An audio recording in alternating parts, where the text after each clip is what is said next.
upset because I see a meaningless world, a meaningless world. I am upset because I see a meaningless world, a meaningless world. I think I see a fearful world, a dangerous world, a hostile world, a sad world, a wicked world, a crazy world, a harsh world. But I'm upset because I see a meaningless world, a meaningless world. Look around and tell yourself what kind of world do you see? And we'll do it just a minute. Just look around and look at everything and say, I think I see a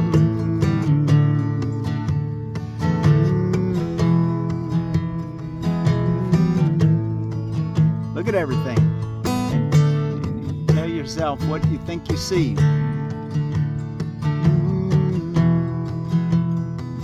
What kind of descriptive terms would you give it? I think I see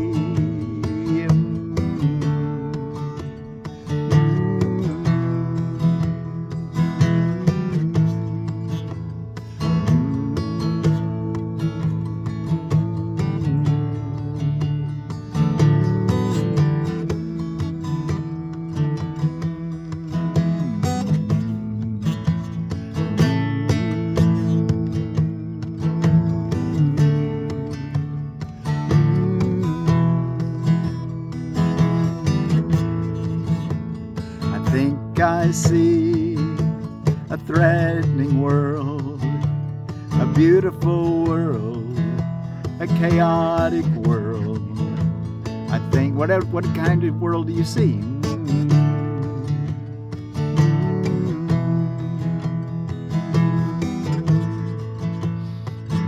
I see a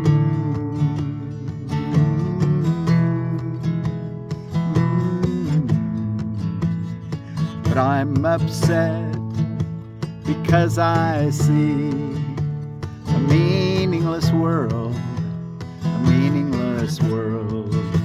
I am upset because I see a meaningless world, a meaningless world.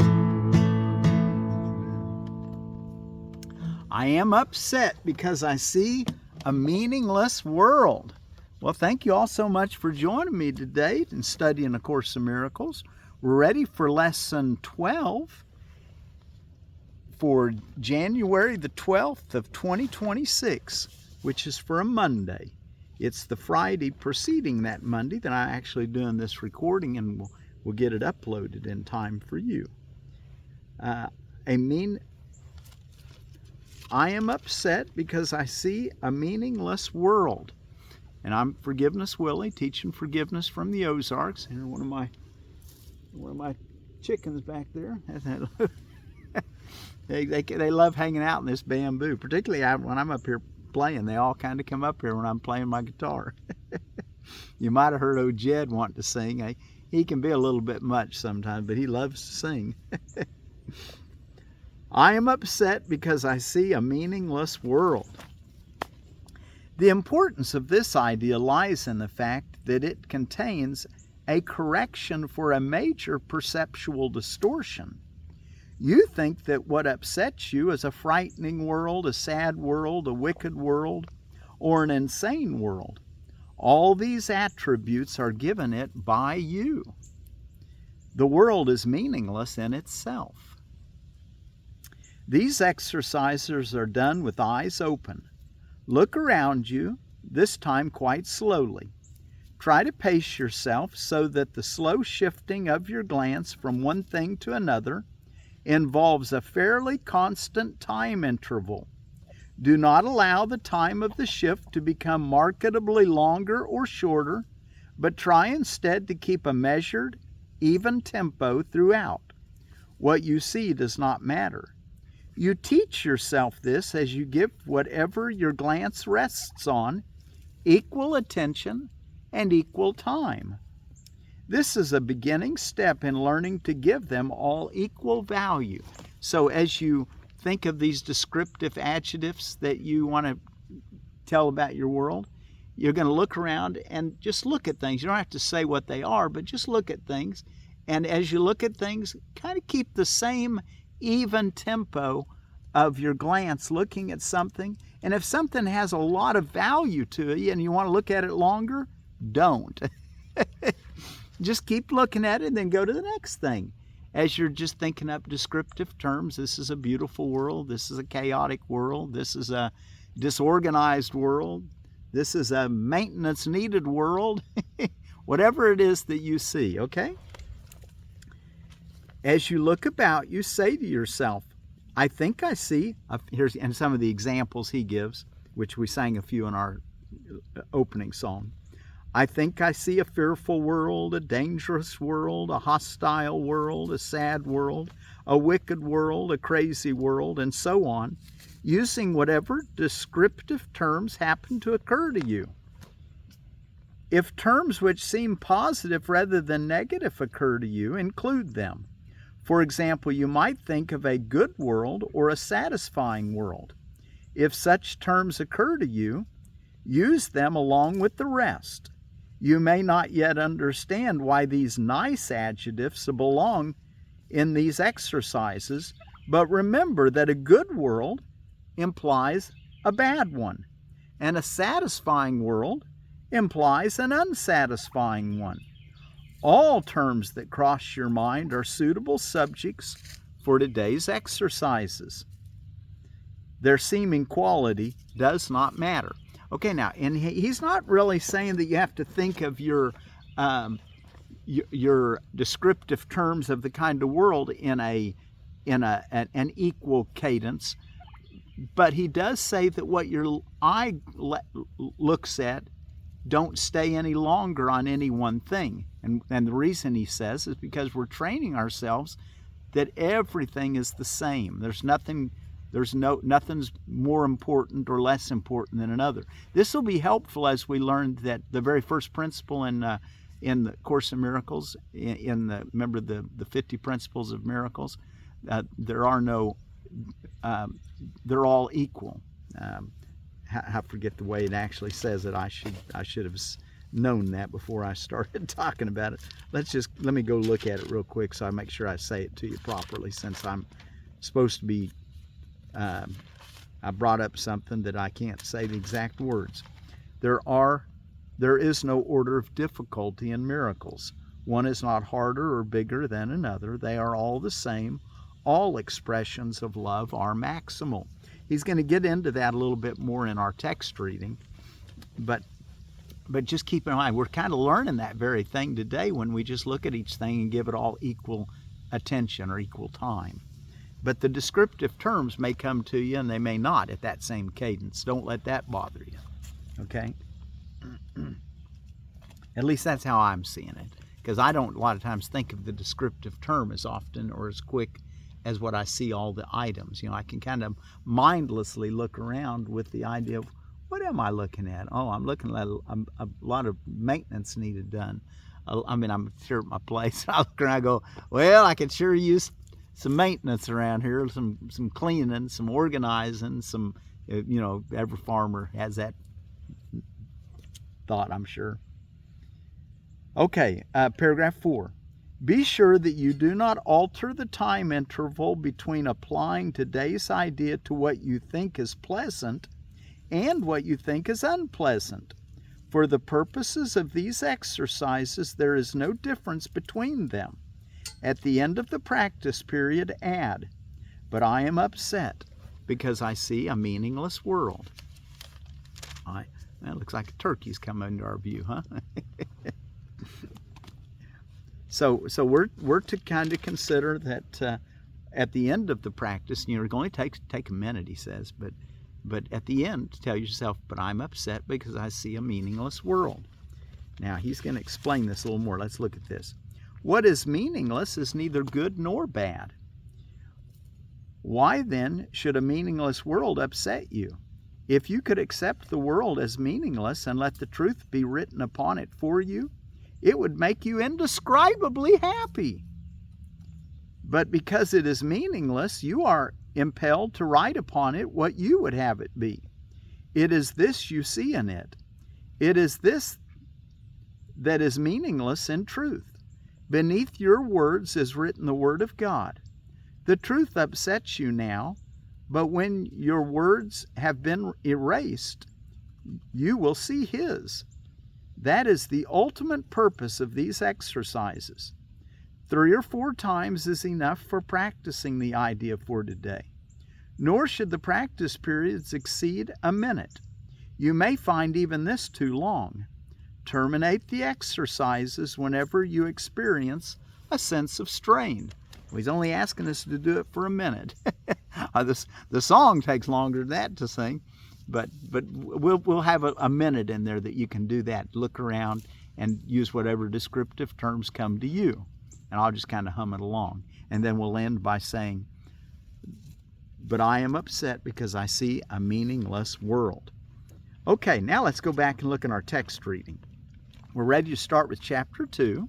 Oh, look at old Tom Turkey and coming around behind us. The separation and the atonement. Number 1, the origins of separation. And I had 2 Toms, and this one here ended up, I could not believe it. He ran one off, and I put it back in the hen house. I should have let it stay gone. I put it back in there, and he ended up killing it. So that this coming into spring, they start getting more dominant. Trying to establish their turf. So I have 1 Tom Turkey, which is probably all I needed. I would have given the other one away, but I didn't have anybody that wanted him. The origins of separation. To extend as a fundamental aspect of God which He gave to His Son. In the creation, God extended Himself to His creations and imbued them with the same loving will to create. You have not only been fully created, but have also been created perfect.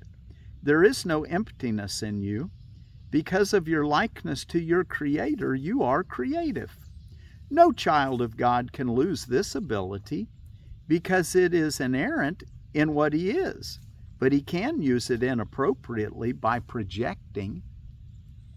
The inappropriate use of extension or projection occurs when you believe that some emptiness or lack exists in you and that you can fill it with your own ideas instead of truth.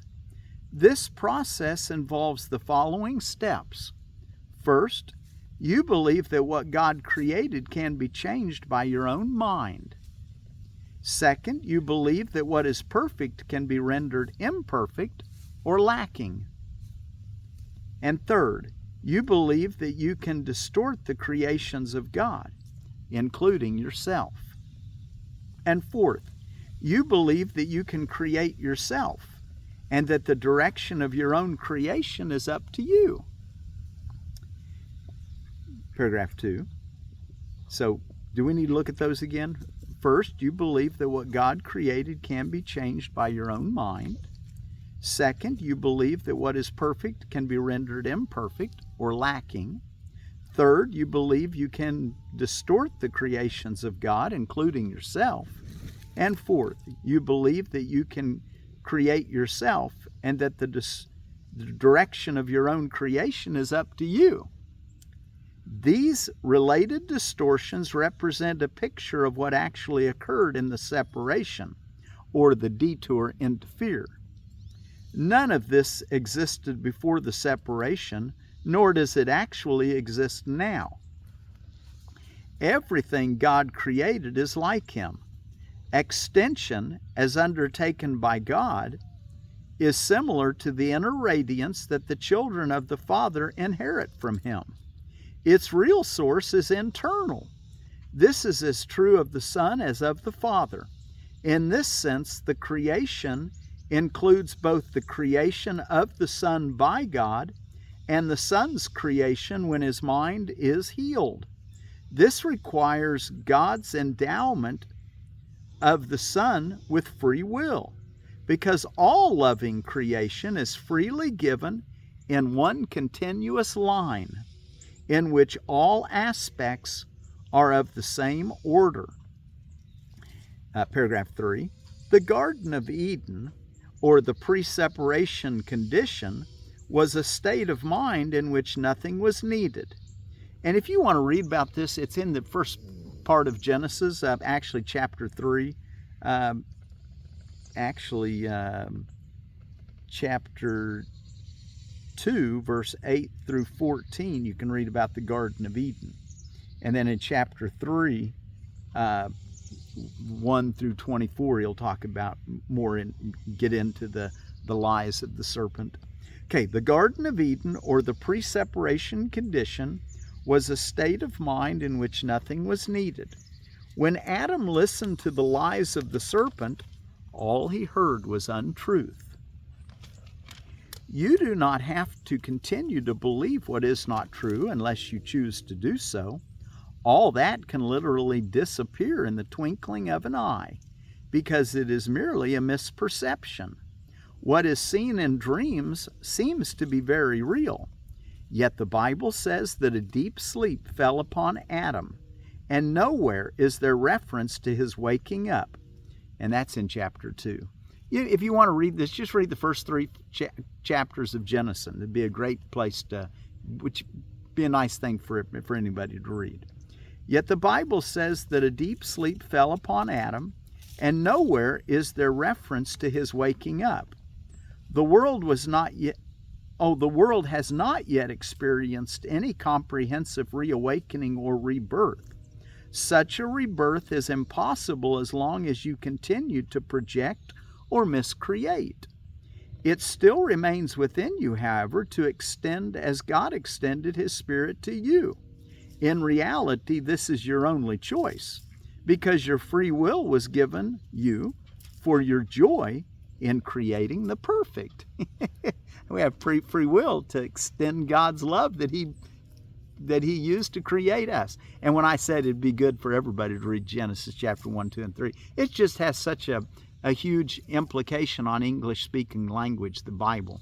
And the first 3 chapters of Genesis is nice reading, where God created the world, and then we had the fall or the separation. Paragraph 4. All fear is ultimately reducible to the basic misperception that you have the ability to usurp the power of God. All fear is ultimately reducible to the basic misperception that you have the ability to usurp the power of God. Of course, you neither can nor have been able to do this. Here is the real basis for your escape from fear. The escape is brought about by your acceptance of the atonement, which enables you to realize that your errors never really occurred. Only after the deep sleep fell upon Adam could he experience nightmares. If a light is suddenly turned on while someone is dreaming a fearful dream, he may initially interpret the light itself as part of the dream and be afraid of the light. However, when he awakens, the light is correctly perceived as the release from the dream, which is then no longer accorded reality. This release does not depend on illusions. The knowledge that illusions not only sets you free, but also shows you clearly that you are free.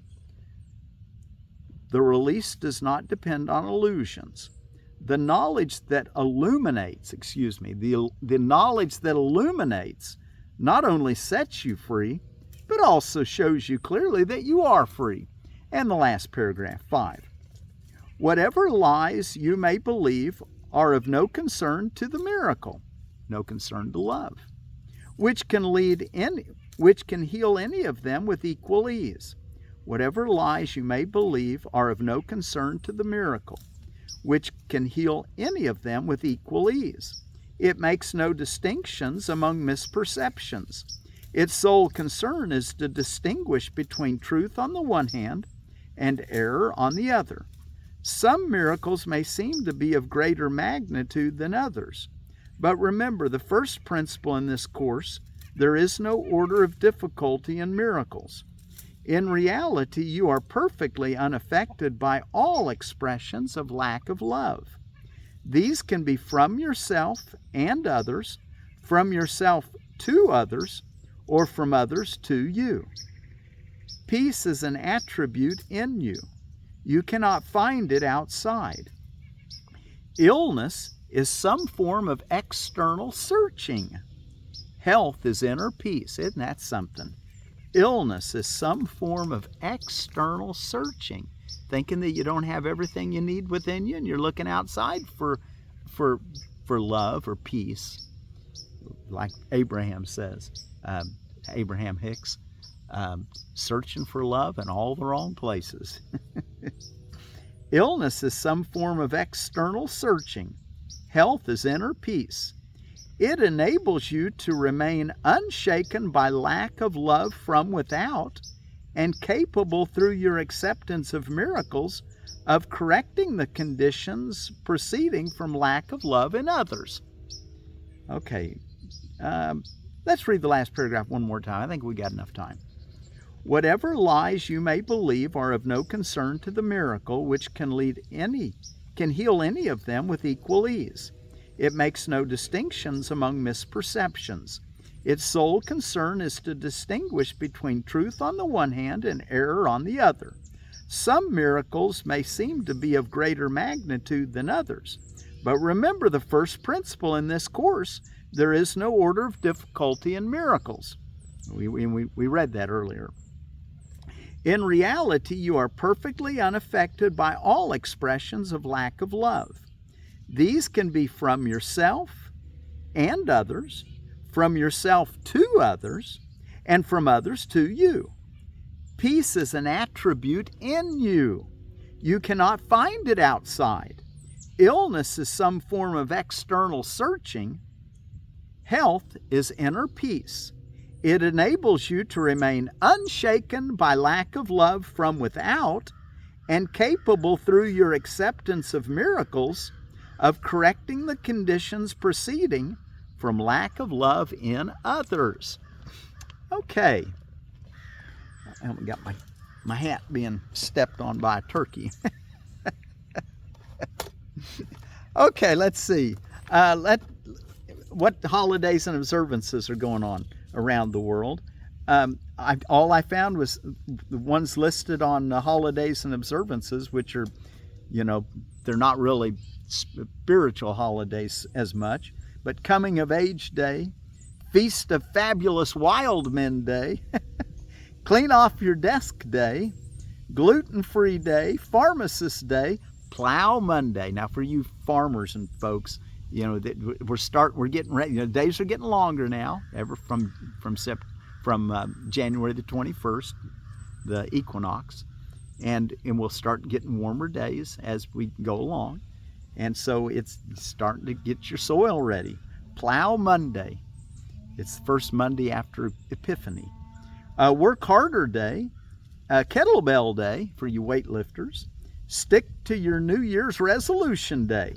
And then for you multiple year students or even your first year students that want to read these extra readings, read out of the original edition, of Course in Miracles, Chapter 2, Section 2, read from paragraph 36 to 44. And then in the Bible, read Matthew chapter 12. In Iyengar Yoga, read page 21 and 22.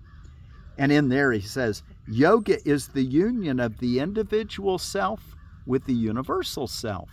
And I thought that would be applicable to what we're studying too, self-realization.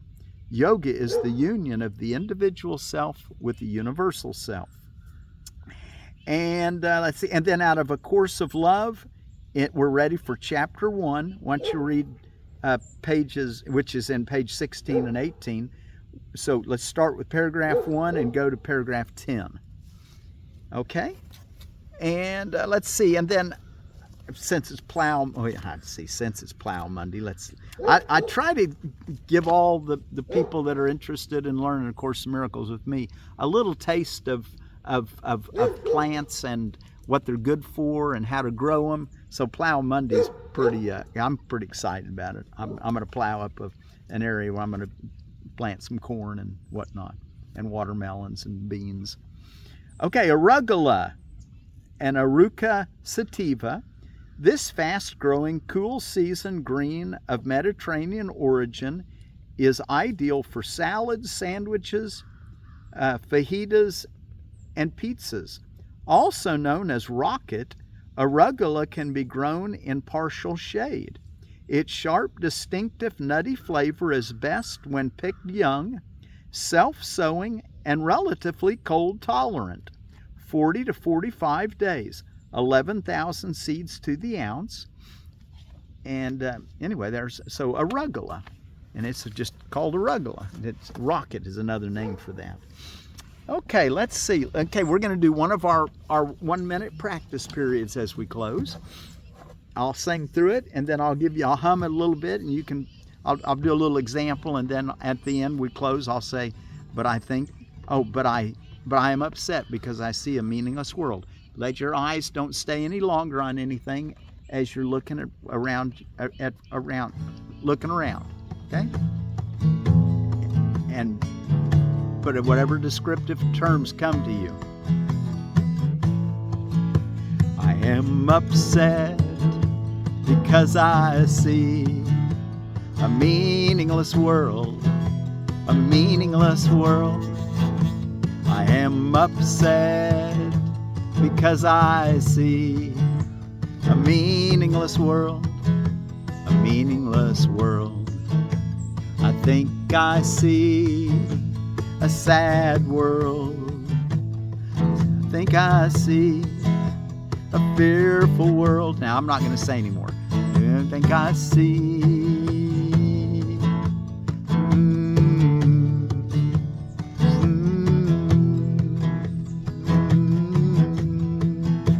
Now, you pick one. I think I see.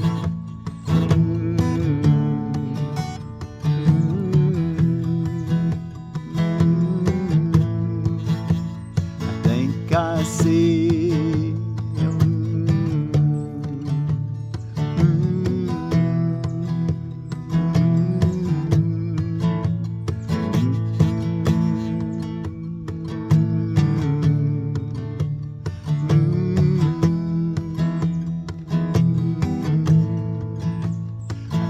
I see a whatever world. I think I see, fill in the blank. Now do a few more. I think I see. I think I see a beautiful world. I think I see.